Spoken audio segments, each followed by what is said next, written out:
अस्सलाम वालेकुम, welcome back to all beginner. इस वीडियो में हम एक ऐसी स्ट्रैटेजी के बारे में बात करेंगे, ये यहाँ पर मेरे साथ देखने के बाद आप उस पर अच्छे तरीके से स्कैल्प कर पाएंगे और जो स्कैल्प करेंगे उसका विन रेट भी 65-70% उसका विन रेट निकल के आएगा। आपने बाद में अपने रिएक्शन से बताना है कि क्या आपको उससे फ़ायदा हो रहा है या नहीं हो रहा। चलो बिना किसी देरी के शुरू करते हैं। एक ऐसी कैंडल होगी जिसकी विक जो है ऊपर की साइड पे, अगर वो सेल की कैंडल है तो ऊपर की साइड पे थोड़ी विक होगी और नीचे बड़ी विक हो सकती है। अब बहुत ज़्यादा बड़ी विक भी नहीं होनी चाहिए और बहुत ज़्यादा छोटी विक भी नहीं होनी चाहिए। ठीक है, ये डिपेंड करता है किस सिचुएशन के मुताबिक वो कैंडल बन रही है। अगर सेल साइड की है तो फिर उसका जो अ, यानी कि इस तरह की होगी सेल साइड के लिए, और बाई साइड की कैंडल कुछ इस तरह की होगी, उसमें भी ज़्यादा डिफरेंस नहीं होगा। जैसे कि सेल साइड पर नीचे की साइड पर थोड़ा सा विक होगा, ठीक है, और ऊपर की साइड पर इतना बड़ा विक भी हो सकता है और इतना विक भी हो सकता है। मैं कहूँगा कि ज़्यादा बड़ा विक ना हो बल्कि नॉर्मली रहे तो वो बेटर रिजल्ट देगा हमें अ, हमारी ट्रेड को एग्जीक्यूट करने में। ठीक है, अब रूल क्या है? रूल ये है कि ये वाली कैंडल जो है, ये इस तरीके से market higher high higher low बनाती हुई ऊपर जा रही है, तो ये इन हायर हायर हाई जो है ना, ये हाई जो है इनके ऊपर बननी चाहिए, तभी हम इस पर एंट्री लेंगे और इसे डाउन साइड पे। ठीक है, और ये वाली जो कैंडल है ये इस तरीके से नीचे जो है इन पॉइंट्स पर बननी चाहिए। ठीक है, अब फर्स्ट टाइम नहीं बननी चाहिए, मतलब कि फर्स्ट टाइम ऐसा नहीं है कि बस जैसे ये ऊपर गई है और फिर दोबारा से नीचे गिरी, नहीं। दूसरा रूल ये है कि जब ये जहाँ पर बन रही है उससे पहले जो एक दो एक दो या तीन जो कैंडल्स हैं वो करेक्शन वाली होनी चाहिए। अब वो करेक्शन बाई साइड पर भी हो सकती है और सेल साइड पर भी हो सकती है। ठीक है, दोनों तरफ हो सकती है, लेकिन करेक्शन इस तरीके की होनी चाहिए जैसे ये करेक्शन है। ठीक है, या ये वाली करेक्शन है। जैसे मैं एग्जांपल दे रहा हूँ, डाउन साइड की नहीं बता रहा, ना ही अप साइड की बता रहा हूँ। हो सकता है वो यहाँ पर ऐसे अप साइड की बन जाए, हो सकता है वो यहाँ पर ऐसे डाउन साइड की ही बन जाए। ठीक है, तो ये फ़र्क नहीं पड़ता ज़्यादा। हाँ, इस चीज़ को भी आपने नोट ज़रूर करना है कि किससे ज़्यादा फ़र्क पड़ता है, बट मैं कहूँगा कि आप पहले इस कैंडल से पहले ये वाली कैंडल जो है, इससे पहले ये वाली कैंडल्स 3 होना ज़रूरी हैं, 2 या 3, तब जाकर ये आपको अच्छा रिज़ल्ट देगी। चलिए हम थोड़ा बैक जाकर अपने चार्ट में देख लेते हैं कि क्या ये हमें वाक़ई अच्छा रिज़ल्ट दे रही है, नहीं दे रही। सबसे पहले यहाँ पर देखिएगा, जैसे ये अपर हाई था, ठीक है, उससे नीचे आया और नीचे आने के बाद, यानी कि नीचे आने के दौरान इसमें यहाँ पर कुछ करेक्शन वाली कैंडल बनाई है। ठीक है, करेक्शन बनाने के बाद एक इसने ये कैंडल बनाई है। अब मैं थोड़ा बड़ा कर देता हूँ इसको ताकि आपके लिए देखने में आसानी हो जाए। ठीक है, ये वाली कैंडल बड़ी बनाई है मीन्स के ये इसी तरह की कैंडल है। ये हमने जो कैंडल बनाई थी इसी तरह की कैंडल है वो भी। ठीक है, तो आप यहाँ पर जैसे ही ये कैंडल बनी है, आपने एंट्री जो लेनी है यहाँ से यहाँ से पकड़ लो या थोड़ा सा रिवर्सल का वेट कर लो, हाफ तक रिवर्सल का वेट कर लो या इससे दरमियान से। यहाँ से एंट्री पकड़नी है, आपका एसएल इसके ऊपर होगा और आपका टीपी जितना ये है इतना ही आपने, या जितना मतलब इसकी बॉडी है ना उतना ही आपने इसका टीपी पकड़ लेना है। लाइक एग्जांपल पकड़ो कि ये यहाँ से यहाँ तक इसकी बॉडी, ठीक है, तो हमने इसका इतना ही टीपी पकड़ लेना है यहाँ तक। ठीक है, ये जेन्युइन हमारा टीपी होगा, इसके अलावा हम इससे ज़्यादा नहीं बढ़ेंगे। अगर यहाँ से बैक होती है मार्केट तो आपने यहाँ जो आपका एसएल होगा वो बिल्कुल ब्रेक इवन पे ले आना है। ठीक है, तो तब आपको एक अच्छा रिज़ल्ट मिलेगा इसका। उसी के साथ साथ हम और भी देख लेते हैं। थोड़ा बैक जाएंगे और हमें बहुत सारी दिख जाएंगी। देखो यहाँ पर भी है ये वाली कैंडल थी, ठीक है? इससे पहले जो रिजेक्शन वाली कैंडल्स हैं 2-3 रिजेक्शन वाली कैंडल है, उसके बाद ये वाली कैंडल बनी है। इसके कैंडल के क्लोज़ होने के बाद हमने एंट्री या थोड़ा-सा वेट करने के बाद ऊपर-नीचे एंट्री ली, ठीक है? देखो यहाँ पर एक चीज़ आपने ध्यान में रखनी है, ये वाली जो कैंडल है ना, ये वाली कैंडल, इससे अगली कैंडल जो है वो यहाँ तक आ रही हो, फिर आपने उस पर वो लेनी है, ट्रेड लेनी है। अदरवाइज़ आपको दिख रहा है कि यार ये वाली कैंडल जो है बल्कि दूसरी तीसरी कैंडल जाके यहाँ तक पहुँच रही है, तो फिर आपने एंट्री नहीं लेनी। इस तरीके से यहाँ पर आपको दिख रहा है, ठीक है? तो यहाँ पर आपने एंट्री बनाई, अपना एसएल इतना, अब यहाँ पर बहुत ज़्यादा बड़ा एसएल हो गया है, तो आपने ये ध्यान में रखना है, ठीक है?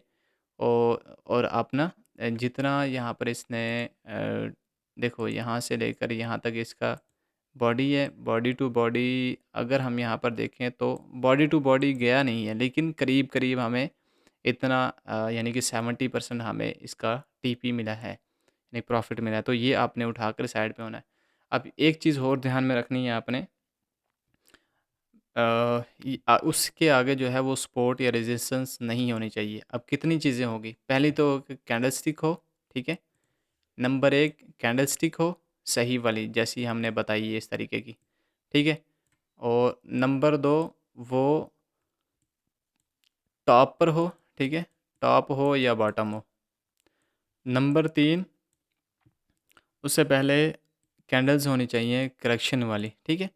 नंबर 4 उसके जहाँ पर आपने एंट्री लेनी है, उसके साथ वाली अगली जो कैंडल है वो अ, उसी पर एंट्री लेनी है, वो या तो थोड़ा बहुत 70% या 50% तक पहली जो कैंडल है उसके 70 या 50% तक आ जाए तब।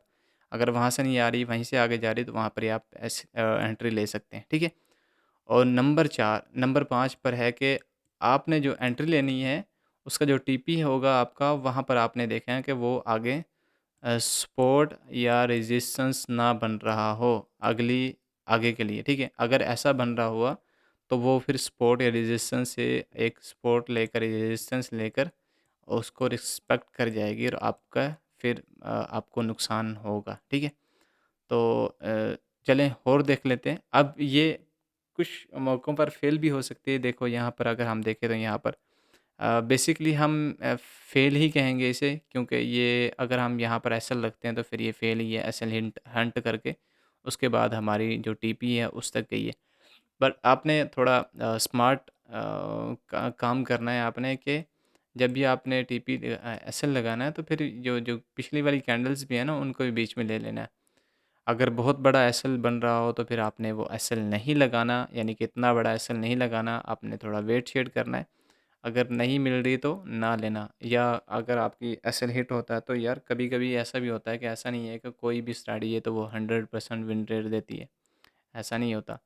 आपको विन रेट मिल रहा है, 50% भी विन रेट मिल रहा है, 60% भी मिल रहा है तो वेल एंड गुड। यानी कि 10 ट्रेड ले रहे हो उसमें से अगर 5-6 ट्रेड आपकी प्रॉफ़िट में क्लोज़ हो रही हैं, 5-6 नुकसान में क्लोज़ हो रही हैं, तो अच्छा है, बेहतरीन है। बेहतरीन मतलब कि आप प्रॉफ़िट में रहोगे, लॉस में नहीं जाओगे। ठीक है, उसके बाद थोड़ा और बैक जाकर देख लेते हैं। यहाँ पर देखिएगा एक ये वाली कैंडल है, ठीक है? ये ऊपर रेजिस्टेंस में बन रही है, ठीक है? यहाँ पर आपने एक एंट्री बनाओ, ठीक है? और इसके ऊपर इस कैंडल के ऊपर इसका एसएल और यहाँ जितना डबल। अब आपने स्मार्ट तरीके से सोचोगे ना, यानी कि जब आप एसएल ले रहे हो या टीपी लगा रहे हो तो स्मार्ट तरीके से सोचोगे तो आपको ज़्यादा फ़ायदा होगा। आपने ज़रूर ट्रेंड को ज़रूर देख लेना है जब आप ट्रेड लगा रहे होगे, ठीक है? यहाँ पर फिर देखो फिर यहाँ पर एक कैंडल बनी थी। अब यहाँ पर नीचे विक तो ज़्यादा नहीं है बट छोटी विक है। ये अगर आप कहो तो आप इस पर ना भी लो तो कोई मसला नहीं है। यहाँ पर फिर देखो फिर एक विक ट्रेड बन रही है, फिर एक कैंडल बन रही है। जितनी इसकी बॉडी है उतना अपना ट्रेड लो और साइड पे हो जाओ। अगर ज़्यादा बड़ी आपको लग रहा है कि ज़्यादा बड़ी वो हो जाएगी, एसएल हो जाएगा, तो फिर आप वहाँ पर ट्रेड ना लो। ठीक है, यहाँ पर देखो एक यहाँ पर मैंने बताया था ना आपको को ऊपर ज़्यादा बड़ी विक नहीं होनी चाहिए, नीचे होनी चाहिए विक। तो यहाँ पर नीचे विक नहीं है, ऊपर विक है, तो आप इसे इग्नोर करो तो बेहतर है। फिर दोबारा यहाँ पर देखो ऊपर विक नहीं है, नीचे विक है, तो यहाँ पर आप एंट्री लो, ठीक है? यहाँ 50% एंट्री लो। आपका एसएल यहाँ पर लगाओ, यहाँ पर अगर स्मार्ट सोचोगे तो यहाँ पर लगेगा आपका एसएल। फिर आप इसे जितना इसका बॉडी है उतना आप इसका वो टीपी निकाल सकते हो। सो इस तरीके से अगर आप यहाँ पर देखो, यहाँ पर भी एक कैंडल बन रही है और यहाँ पर भी आप ले सकते हो एक ट्रेड। थोड़ा बैक टेस्ट में जा जैसे जैसे बैक टेस्ट में जाते रहोगे आपको बहुत सारी चीज़ें, बहुत सारी इस स्ट्रैटेजी के बारे में मालूमात और मिलना शुरू हो जाएंगी। आई होप आप इस स्ट्रैटेजी को बैक टेस्ट करोगे और अपनी ट्रेडिंग जर्नी में शामिल करोगे। अब देखो मैं स्ट्रैटेजीज़ यहाँ पे बैक टेस्ट करके बहुत सारी आपको देता रहूँगा, क्योंकि आप मंथली सब्सक्रिप्शन वाले ग्रुप में ऐड हैं, इसलिए मैं आपको यहाँ पर नई से नई स्ट्रैटेजी तलाश करके अपना बैक टेस्ट करके आपको यहाँ पर बताता रहूँगा, ठीक है? सो आपने इन चीज़ों को इग्नोर नहीं करना और आपने किसी एक, हाँ, देखो जो भी मैं स्ट्रैटेजी बता रहा हूँ ना, आपने उसको बैक टेस्ट करना है और उस पर ट्रेड करके देखना है। अगर आपको उसका विन रेट अच्छा लग रहा है तो आप उसे अपनाओ और 1-2 स्ट्रैटेजी को पकड़ो, ज़्यादा की ज़रूरत नहीं है आपको। 1-2 स्ट्रैटेजी पकड़ो, 1-2 पेयर पकड़ो ट्रेड करने के लिए, बस बात ख़त्म। इससे ज़्यादा कुछ ना मैं कहना चाहता हूँ, ना ही आपको सुनना चाहिए। हाँ, देखो कोई भी बंदा है ना, कोई भी ब्रांड बनता है तो वो शुरुआत में, आपने कभी देखा होगा, आपने गए होगे बाज़ार में तो जो होटलों वाले हैं ना वो किसी एक चीज़ की वजह से मशहूर होते हैं। जैसे कि दाल चावल की वजह से कोई मशहूर है, या तो कोई मशहूर है जी अपने तिक्कों की वजह से मशहूर है, या मशहूर है जी अपने हलीम की वजह से मशहूर है, या अपने पिज़्ज़े की वजह से मशहूर है। कोई एक आइटम होती है उनकी जिसकी वजह से वो मशहूर होता है। तो आपको भी अपनी ट्रेडिंग जर्नी में एक चीज़ लेके आनी है जो आपको मशहूर करे, यानी कि जो आपको सक्सेसफुल बनाए आपकी ट्रेडिंग जर्नी में। आपको हर चीज़ नहीं लपकनी, हर चीज़ परफेक्ट नहीं बना सकते आप, सही है? तो इसलिए बेहतर आइडिया यही है और बेहतर तरीक़ाकार भी यही है कि आप एक चीज़ को पकड़ो और उस पर ट्रेड करो अच्छे तरीके से। आपको अच्छे रिज़ल्ट मिलेंगे उस पर। उम्मीद करता हूँ आपको इस स्ट्रैटेजी को बैक टेस्ट करने में आसानी हो और अपना रिएक्शन ज़रूर देना है आपने इस पर। सो मिलते हैं इंशाल्लाह नेक्स्ट वीडियो में। अपना ख़्याल रखिएगा। ओके, अल्लाह हाफ़िज़।